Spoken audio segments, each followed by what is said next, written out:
Many thanks for choosing us. My name is Aisha Ibrahim. Now, several parts of Accra have been left flooded after early Tuesday morning downpour. Commuters in and around Teshi, Kaneshie, Medina, Tetakwashi, and Kwame Nkrumah circles seem to be in the worst.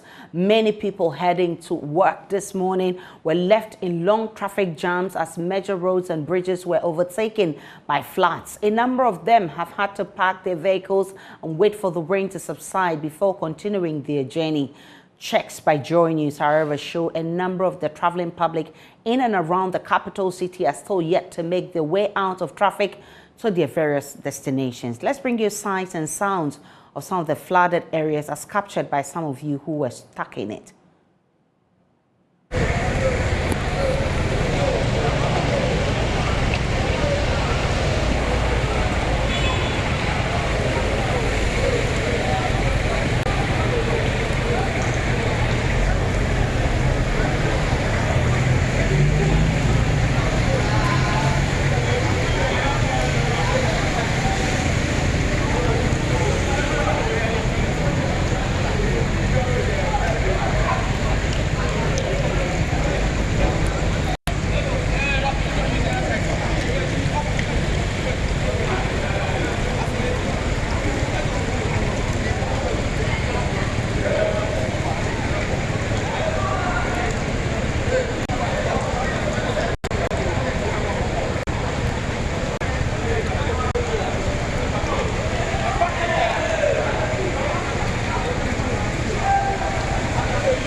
We can now speak with William Ekumfia-Meya, who also had an experience this morning. William, I'm grateful for your time. Share your experience with us.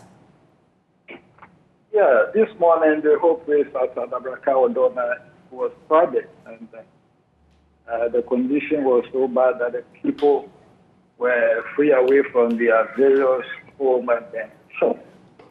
So even now, as at now, the whole place is very choked. On the road from Cathedral through the Castle Road down to the Odona Train going to Kaneshie is even still blocked because of the fire, and everybody is out of their homes and their various houses standing in the street. So we are praying and encouraging the government to do whatever they can to continue on doing the Odona main road. Which area? Which area are we talking about? Is it Odona? Yeah, Odona, exactly, Odona. So you've not been able to go to work? No, we are workers here. We are unable to. Our office is nearby, so we are unable to work today because of the flood. And then the people around the area, everybody has come out of their various homes, standing in the street. So what I'm saying, from the Cathedral Road, the Castle Road, through the Odona Train going to Kaneshie, is blocked by citizens around, and then those people who are having the fitting shop at the Odona. What's the situation as we speak now? The rain has stopped. The rain has stopped, and then the flood has gone down, but the people are scattered around. And then the main road is also blocked out as now.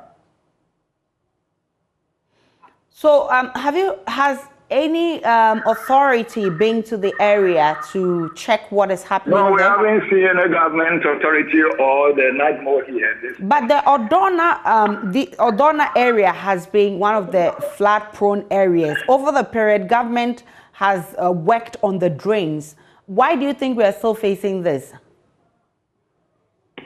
Well, over the year, government has working on the road, but I think it's not enough because as at now, the main road going to the main drainage going to the Odo River is so small and it's very choked. That when rain comes, the whole place is still flooding. So we are asking the government to do something about it. William Mayal, thank you so much for joining us and sharing your experience with us. We can go to the Circle interchange and speak with Papani Ashale, who is there for us. Papani, what can you report from that place? The reason is because of the situation here. The silt is still sitting in the middle of the road hours after the rains came down. The silt, I understand, washed off from the lands that lie adjacent to the road, washed the sands off here onto the road. Just a little bit ahead, you see the pictures for yourself. These drivers have to now do bumper to bumper in order to make it across just this small, just less than a kilometer of road. And you can see someone there in a reflector who is trying to do some work. So ordinarily, these people would have used just about a minute to pass a brass spot all the way to the Kojo interchange. But that's not the situation for them here. They'll have to go as slow as possible so that they don't damage their vehicles, and they also, of a sort, don't damage the road. They have to take their time. So this is an unending queue of vehicles waiting their turn just to pass this section of the road. Some of these vehicles are from the Circle transport yard, transporting people to their various locations here. It's not been easy. I understand that at the time that it was raining, the height of the water was as far as my knee, just for this place. It was as high as the knee, but now the rains, at least the flood waters, have receded here. So this is the silt that I was referring to, that washed off from this area here, not far from here, just to my side here. That's where this sand was washed off from onto the stretch of the road. So there is a depression at this point in the road, and the drivers have to take their time. This Chevrolet vehicle here is struggling to actually make it through. So smaller vehicles have to take an extra caution whilst using this stretch of the road. This is still a brass spot, and this is the aftermath of the rains that we saw. It rained for just a few hours, I want to believe, and this is exactly what we have here. Drivers, passengers have to bear at least a few more minutes in traffic in order to be able to make it across. I would have crossed if not for not trusting the sort of silt that we have here. But that's not the only effects that we have here. We have a lot of refuse left behind here. So you can see even on the highway, there's refuse there. I'll try to bring you a better picture of that. So there's refuse still left on the highway, the main highway, and then on this portion of the Accra-bound section of the Circle road here. There's this gentleman here who's trying to clear the debris and make room for the water as well to pass. Gentlemen, are you here on your own or someone sent you? Oh, I'm on here. We were working there. We are task force here. That's right. Task force here? Yeah. Working with the station.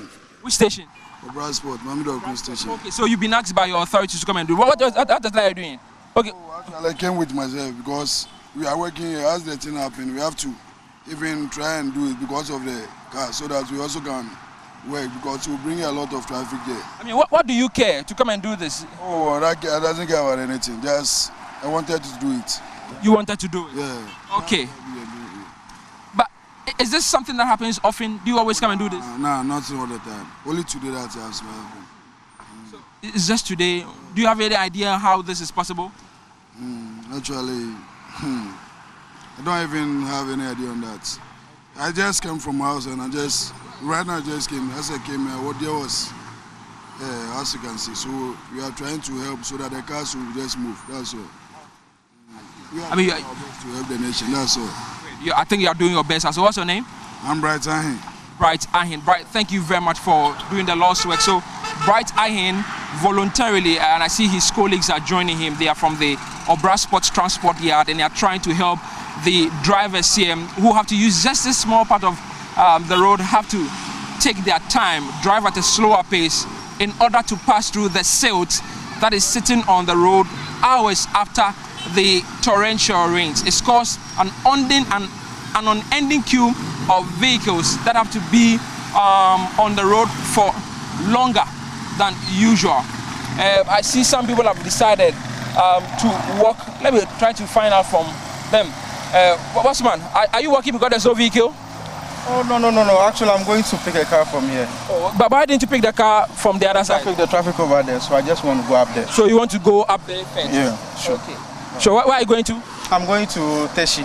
Teshi? Yeah, sure. Okay. Thank you very much. Right. So he's going to Teshi and he's decided to walk just this stretch of the road and find a vehicle up ahead. He feels that it's much slower joining a vehicle just before this section of the bright spot stretch of road. This is part of the new interchange that was built. Some of the residents tell me it was difficult for them at the time that it was raining. It was as high as the knee could go in this water here. Probably we'll try to get closer to some of the shops here that would have been affected by the high level of water, just to find out for them at the time that this happened, how serious was it for them, and then we will bring you that particular update. But I believe you me, people are still suffering, people are struggling to finish cleaning up their residence, their shops, hours after it rained. There's a gentleman here who is still collecting. That was Papania Shale at the Kwame Nkrumah Circle, bringing us up to speed as to what the rain has done over there. Let's listen to Na Ayele, who lives at Teshi. The reason why it stays actually went round in circles because the main road is blocked due to the construction work going on there. And then, I wanted to access the main road because I thought it was easier to get to.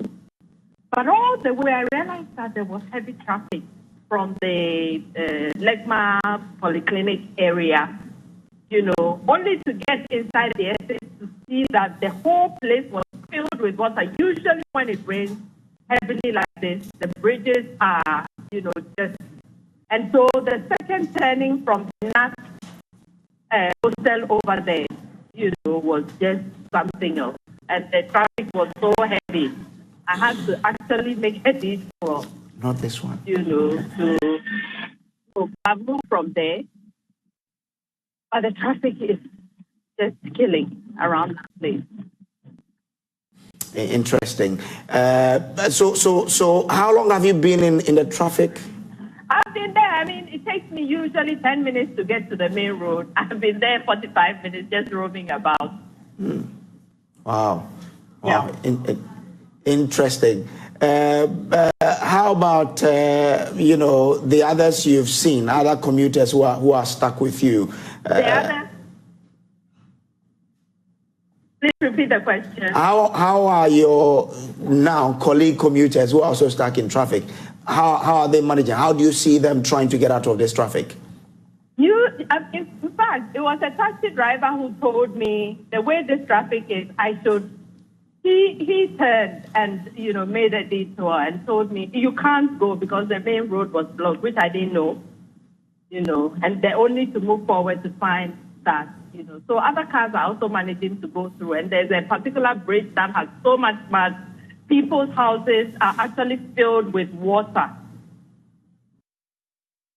Thousands of students in public-run pre-tertiary institutions across the country are today without teachers as a strike of 4 teacher unions set in. The unions NAGRAT, NAT, TEU and CCT say government must pay their 20% base pay as an allowance to cushion them against the economic crisis facing the country.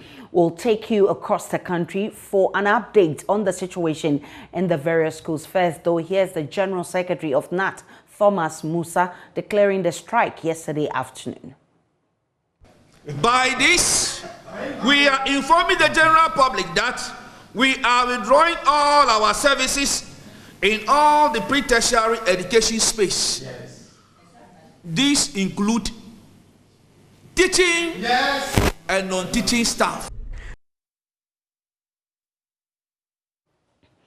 This morning, there's an effort to keep the schools open in spite of the strike. The Ghana Education Service has directed heads of the schools to keep them open. The National Labour Commission has also asked government to engage the teacher unions. But will the teachers budge? Let's take you across the country to gauge the situation in the schools. First, Peter Seno is in the Ochi region. Peter, how are students in your region coping without their teachers? Hello, Peter. I can hear you. Right. Yes. Yes. This morning we step up to gauge the mood as to how children were coping without their teachers. And in fact, earlier today we went across about 7 to 8 basic schools in the region here, KJB to be precise. And we saw children loitering, others playing around without their teachers. Although they do not have a clear indication as to what exactly their teachers are demanding from government. Still, they only knew that their teachers were on strike and were asking government to pay them some amount of money.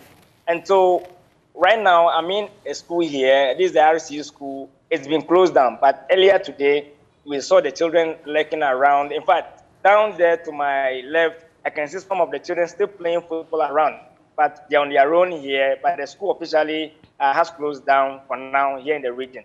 And so in the secondary school here too, mock exams has come to a halt. The second years were back to school last week and they were supposed to have started their exams yesterday. Yesterday they wrote their first paper. Today things are not stable, so they couldn't take their second paper. And so things seem to have grounded for the secondary school year. And so virtually schools are closed. I've also been speaking to people who cook for these students, and they are also lamenting the poor sales for today. And we've spoken to some parents also who are calling on government to heed to the call of teachers so that they could return to their classrooms and attend to the needs of their children. And so the strike is still continuing here in the Oti region, Aisha. How do the students themselves feel about this? Well, especially those in the third year, the secondary school and then the basic school who are preparing for the exams. In fact, some of them say they need the presence of their teachers to guide them exactly as to what to do so that they prepare them appropriately for the exams. Others too say they have been taken through a lot, and so they would have this time to study on their own and prepare for the exams coming. And so it's a mixed feeling from the students' front as to exactly what they want from their teachers. But generally, they want their teachers back to them in the classrooms so that academic work can progress. Aisha. Peter Seno is our correspondent in the Ochi region. Let's move to the Bono East region and speak with Anas Sabet. Anas, what is the situation where you are? Anas Sabet? Aisha. What's the situation in the Bono East region? Aisha, this morning I've toured a number of schools in the Kitchener municipality, and we have the various head teachers coming around to open the schools as the community is instructed. But after some few minutes or hours, some of the schools have no option but to close down the schools and then allow the children to go back to their various homes.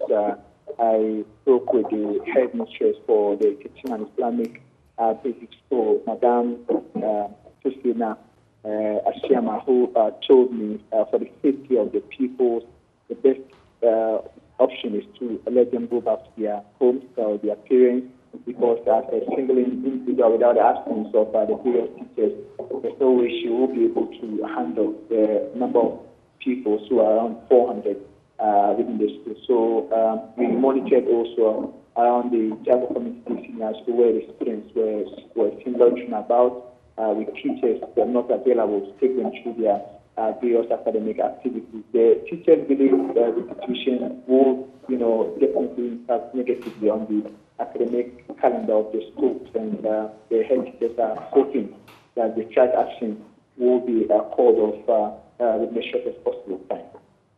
Anas Sabet is in the Bono East region, to the northern region where Martina Bugari has been monitoring events for us. Martina, is the situation different in Tamale? Martina. Yes, in the northern region, just like my other colleagues have said, The same situation here. Most of the schools, as we speak now, are shut. You only go and see locked padlocks, and then the security in schools that they have security. Schools that they do not have security, it's just very quiet, except the tapping of the vest. Earlier in the morning, some of the students said they had heard radio discussions that there was going to be a strike, but they just wanted to be sure, and so some came to school. The schools I visited, most of the teachers did not come, just about 2 or 3 who came. And that was to officially let the children know that today was the holiday. Today was the beginning of the strike, and so they had to stay home and wait until further notice. It is not only the teachers, the students that is affecting. Food vendors in the school also had issues. I spoke to some of them. One of them was virtually in tears because she had prepared food to sell, and then nobody was buying because the children had all gone home. Martina Bugiri is from the northern region. In the Ashanti region, Nanaya Ojima is our man there. He's been visiting some schools for us. Nanaya Ojima, what can you report from the Ashanti region? So early this morning, visiting some of the schools in the region, and they are all open as directed by the Ghana Education Service, and headmistresses were at school to ensure that the students who came to school this morning were protected or were safe on the campus. Some of the schools I visited, including the new Asafo MABC school, had 2 other teachers who had volunteered to join the headmistress to ensure that she's able to see through the mandate that has been given her by the Ghana Education Service. Now, some of the pupils who were in school, the older ones, are taking it upon themselves to organize group lessons for themselves to ensure that they revise what they've been taught since the beginning of the semester. So since teachers were not there, but the students are taking it upon themselves to ensure that they themselves. The younger ones who were too little to participate in such studies are taken to the school playground, and they were having a fun time. It is unclear when the school is supposed to close, but interaction with the headmistress, she tells me that they are supposed to close at their normal time, that's 2 p.m. So it means that all the students, even though they do not have anything being on the school premises, will have to wait till 2 p.m.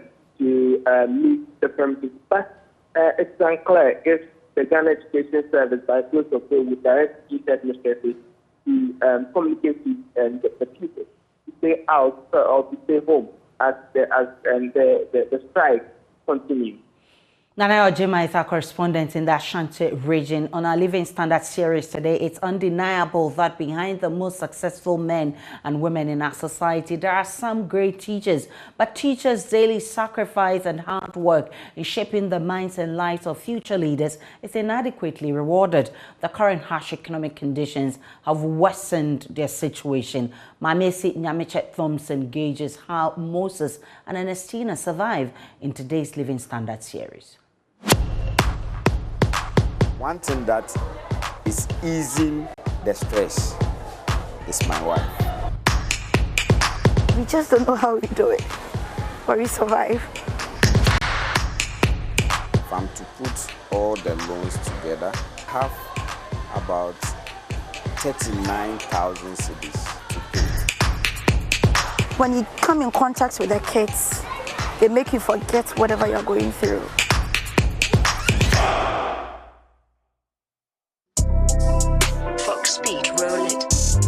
A popular African saying goes, a teacher's reward is in heaven. This saying holds a lot of truth because although teaching is an essential profession, many teachers receive inadequate pay. For the past 12 years, Moses Ayi has been instructing junior high school students in a public school in Pobikope. He is extremely passionate about his work, and despite his meager pay, he has no plans to pursue any other line of work. I've been teaching for 12 years. It's my passion. It was okay when I started. Especially when I was single, the money that was coming was enough to take care of me and even my mom.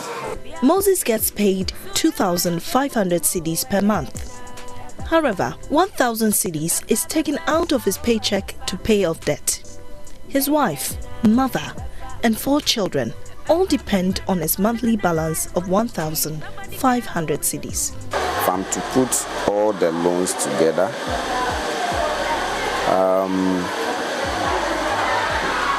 let's say I have about 39,000 cedis. 39,000 cedis to pay.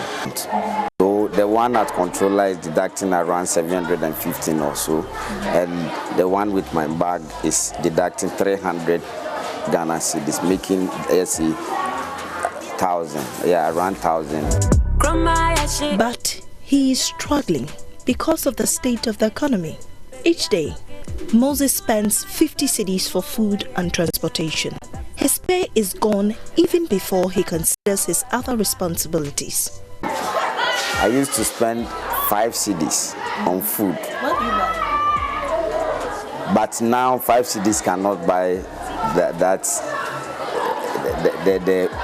amount that I used to buy due to increase of prices and those stuffs. Normally, I buy, let's say, kinky and fish.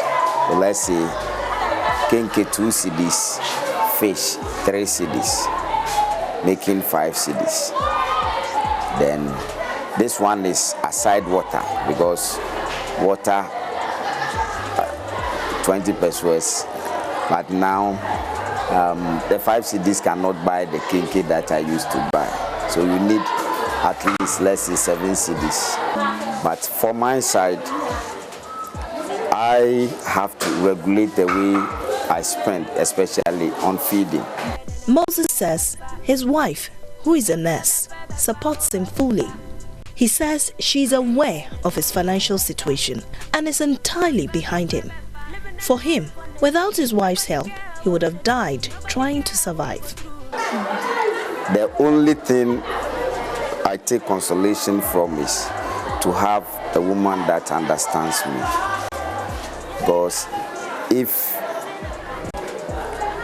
I was married to a woman that doesn't understand the situation at hand, let's say by now, the stress that I'm going through would have even killed me by now. Because it's not easy as I'm talking to you. It's not easy at all. His colleague, Ernestina, teaches RME and English at a public school at Amasama. Ernestina teaches more than 300 students every term. She is married with a son and lives in a rented apartment. She says apart from her family, interacting with her students is always the highlight of her day. It's not been smooth and it's not been rough. When you come in contact with the kids, they make you forget whatever you're going through. Yes, they will make some funny things that will make you laugh out, that will make you feel good. But Ernestina's smile fades while trying to explain her predicament as a teacher. She earns 1,800 cedis a month, but is paying off loans. So at the end of every month, her disposable income is 600 cedis. It's funny how we do it, but you manage. But these loans you take, what is it for? There's nothing you can do without a loan. Personally, I did to pay for my rent and then my kids' school fees. I pay like 820, 900 a month as loan. Every month as loan. And that is taken out of your salary every month? Yes, where else? This money is used to pay for meals, childcare, transportation, home maintenance, and caring for her mother. We just don't know how we do it, but we survive. Because after whatever is taken out, TNT hasn't been taken out. And then gone were the days when TNT was 2 cedis on the same salary. Now TNT is 4 cedis on the same salary. Yeah. Food staff have been increased on the same salary. Diapers have been increased on the same salary. Baby food, yes. And fortunately for me, I'm a local girl, so I do local food for my son. She, however, beams with smiles when she shifted the conversation to her students. We get our inspiration from the kids. That's all I'll keep saying. You come, they greet you every morning. Some salute you every morning. So, hey, madam, today you're looking nice. Hey, madam, you see? I mean, they make you forget whatever you go through. And it's the love of the work. The stories of Moses and Ernestina reflect why teacher unions have been agitating for cost of living allowance, COLA. Teacher unions, particularly NAGRAT and NAT, say although 20% of their salary as COLA is small, it will provide some relief. COLA, when it's given, it will ease the stress on me, because even if 20% is given, at least I know if I'm not getting at all, I'll get around, let's say, 200 to 400 Ghana cedis. At least it will be able to cater for my transportation. You will see that the 20% we are even asking for is nothing much. We just need a support system so the budget is right. That is all we are asking for. I went home last weekend, told my mom I had no money. She was asking for money. I told her I have no money. You know what she said? And I'll quote in Chi. Hey, she just doesn't understand why I should say I don't have money at that time of the month.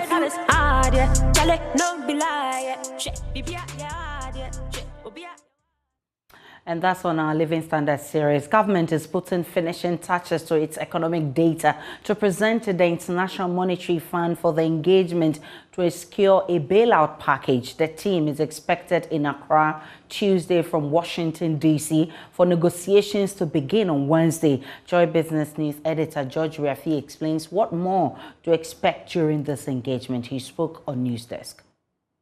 If you want to stick to the Ministry of Finance document or statement they issued earlier on, they are talking about them arriving today. Okay. If you want to stick to what the IMF is saying, they have said that they should be in town on the 6th for negotiations to start. Looking at normally their flight engagements, they would touch down in the evening. So maybe they will touch down this evening and negotiations or discussions will start from tomorrow.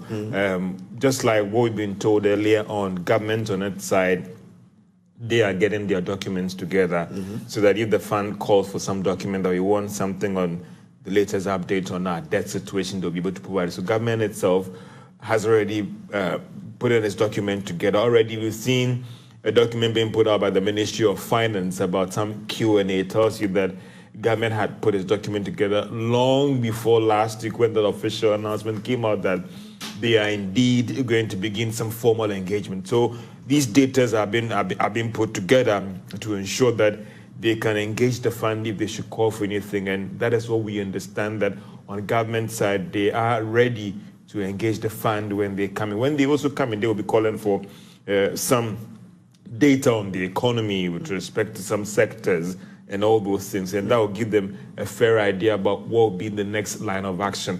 If you read through the Ministry of Finance Q&A document about the IMF, you get a fair idea about the government's economic program that will be putting together. And even if you go through the International Monetary Fund's own press release that they've issued ahead of the engagement, it tells you that they will be looking forward to government's own economic program that will be put ahead, and then they will give their stamp of approval. If you go again through that same document, the Ministry of Finance is insisting that this is not a bailout, this is an economic program that they are putting forward, and they're looking forward to the fund approving.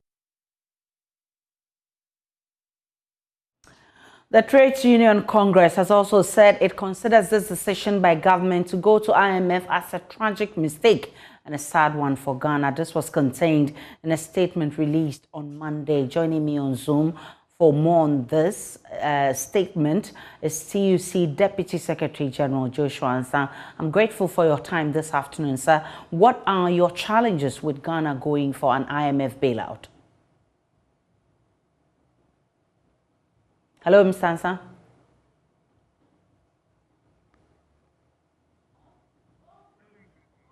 Kindly unmute for me, Mr. Sansa. Yeah, can you hear me, madam? Loud and clear, sir. Can you hear me now? Loud and clear. Please Yes, go sir. ahead. And I said, okay, thank you so much. Good afternoon, and good afternoon to your viewers. Yes, we think that for Ghana to go to IMF at this crucial time is a very big mistake for us. And we don't think that we can support such an idea because we have a lot of issues with the IMF. We in the TUC has actually followed Ghana going to IMF the 16th times.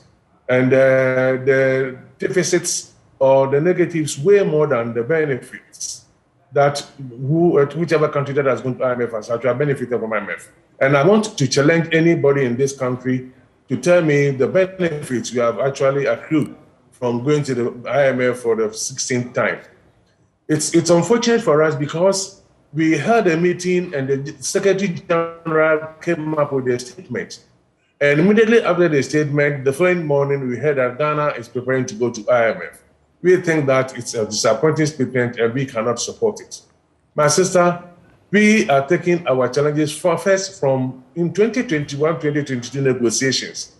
Government promised, and that is the reason why the 4% and 7% was accepted, that no worker is going to be retrenched during this period and government is going to employ more people into the job market. With the going to the IMF, is this promise still going to stand or what is it going to happen? It means that when it is the opposite, it becomes the opposite with labor front. Number two, this laudable freebies and the social security,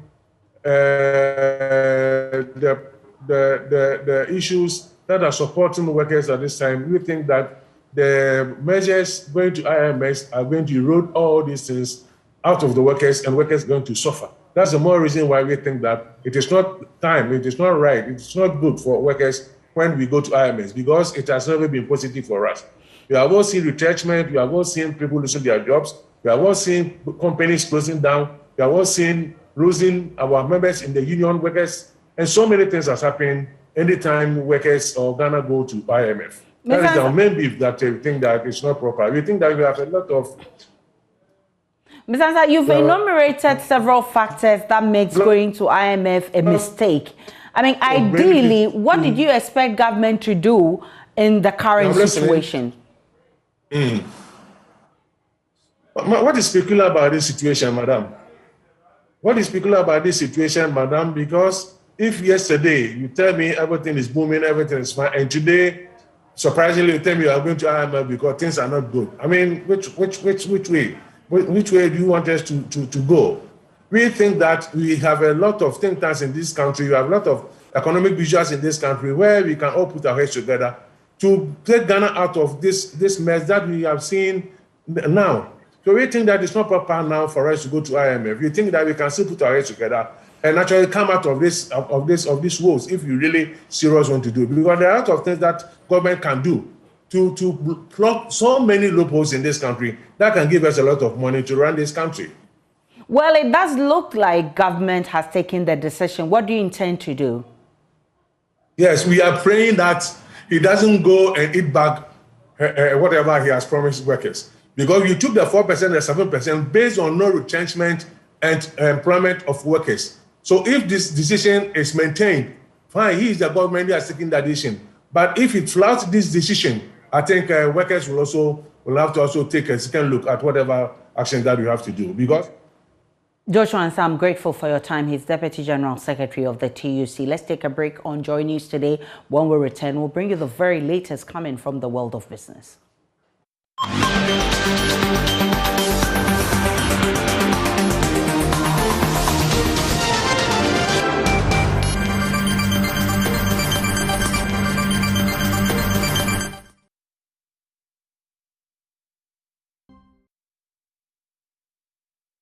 Hi, good afternoon. Welcome to Business. My name is Daryl Kwao. The Canada-Ghana Chamber of Commerce has said it will keep stepping up efforts to facilitate trade and promote businesses operating within Canada and Ghana. According to its executive secretary, Edwina Atasonu, the chamber will come up with various initiatives that will consolidate the relationship between both countries to boost economic growth.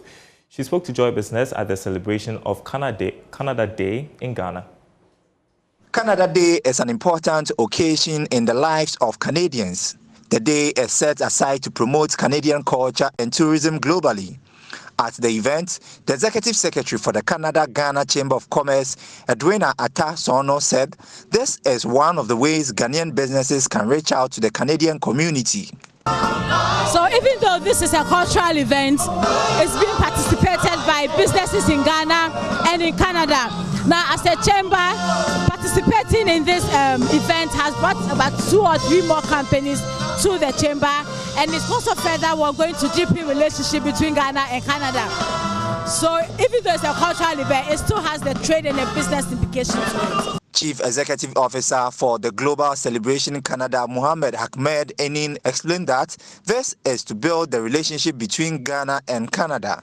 In Toronto, we have that privilege to celebrate Ghana's 6th March. So I think it's, and looking at the relationship between Ghana and Canada, if we do this here, I think it's appropriate to strengthen our friendship.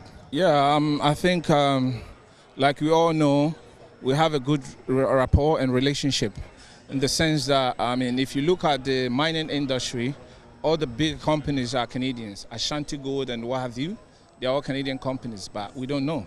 You understand? So I think we have a good end for Canadians seeing that we're doing this here in our land.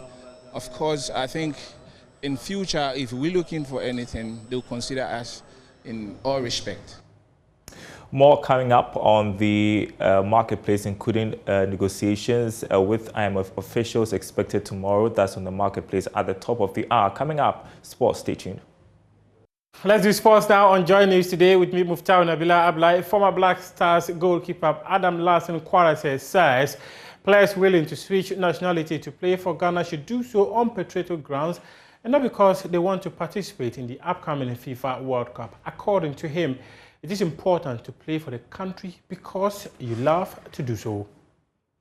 Just come for the right reason, I'll say. I mean, I know they probably want to experience the World Cup, but I hope they come because they want to represent Ghana and not because they're not selected for another country. That's, I think that's number one. They need to be there because they want to play their hearts out for Ghana. That's number one. And number two, I mean,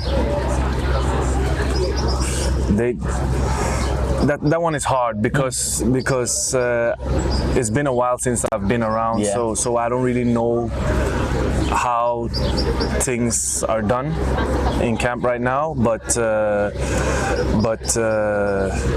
adjust quick and yeah, do your best basically. Definitely, I think that will help. Because I think that the preparations, they will probably put some demands and they have some type of expectations on how things is to be done. And I think also their methods is probably more similar to what the squad in general are used to in their clubs or closer to.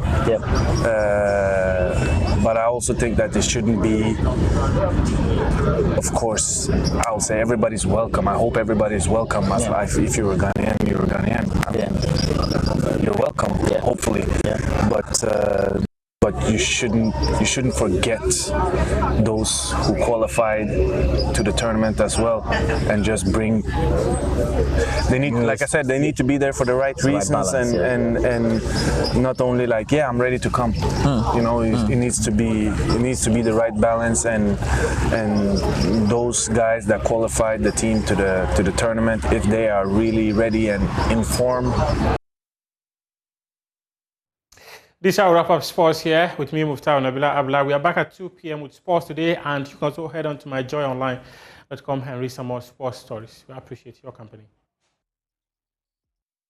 Good afternoon, welcome to Showbiz here on Joy News today. Now, the 6th edition of the Ghana Music Awards UK has added to its categories some new nomination. The goal, according to the organizers, is to recognize artists who go above and beyond to promote their craft internationally. Some patrons spoke to Joy News at this year's launch.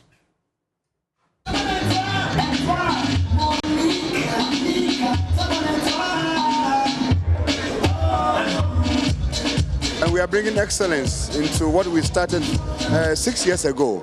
Ghana Music Awards UK this year has introduced almost about 2 different categories. For example, we have the best European artist, we have the best European gospel video also added. We also have the fan base, the most dominant fan base of the year, which is also dominant for this year's category, because if we look at the growth of the artists, we've seen and recognized that the growth of every artist is very much also dependent upon how strong their fan base is looking like. And we are not just talking about any fan base. We are talking about a fan base with some economic benefit, some kind of commercial benefit to the growth of the artist. 6 years ongoing, how impactful has the award scheme been to the Ghana music industry?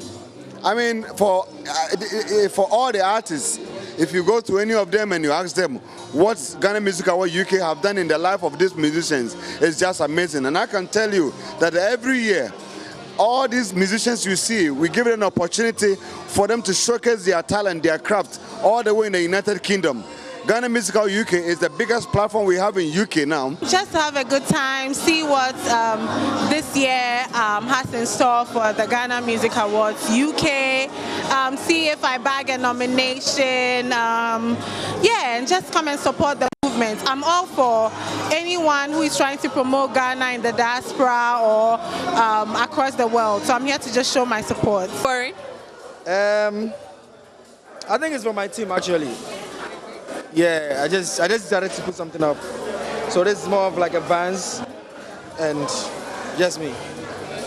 So are you hoping to bag some nominations this evening? It's just to have fun. I don't think I've been to any of the lunches before because most of the time when it happens, I'm not in Ghana. So it's just to have fun. And I'm already seeing like the whole family here, so it's a vibe. What are your expectations tonight? Well, we are here to see what will come out from it. Yes, so my expectation is that nothing by the best.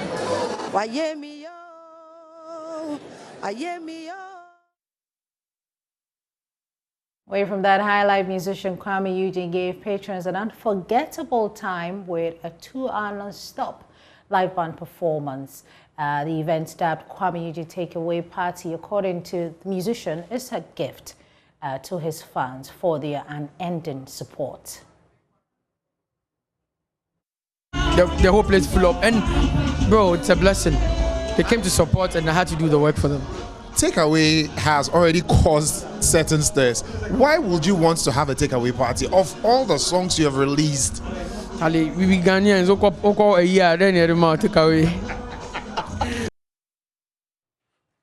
On that note, we end Showbiz here on Joy News today. There's more Showbiz news when you log on to myjoyonline.com. That'll be all for Showbiz.